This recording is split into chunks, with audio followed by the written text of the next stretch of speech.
മുണ്ടക്കയം ബൈപ്പാസിലെ വെള്ളക്കെട്ടിനും അപകടങ്ങൾക്കും കാരണം അനധികൃത നിർമ്മാണങ്ങളെന്ന ആക്ഷേപം ശക്തം. ബൈപ്പാസ് നിർമ്മാണം പൂർത്തിയായതിനോടൊപ്പം തന്നെ ഓടകളുടെ നിർമ്മാണവും പൂർത്തിയായിരുന്നു.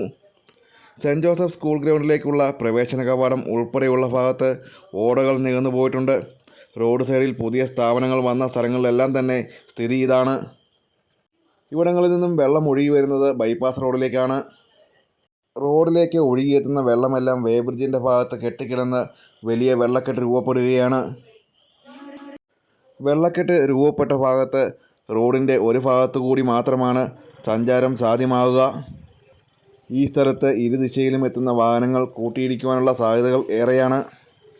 ഇതിനോടകം തന്നെ നിരവധി അപകടങ്ങളാണ് ബൈപ്പാസ് റോഡിൽ സംഭവിച്ചത്.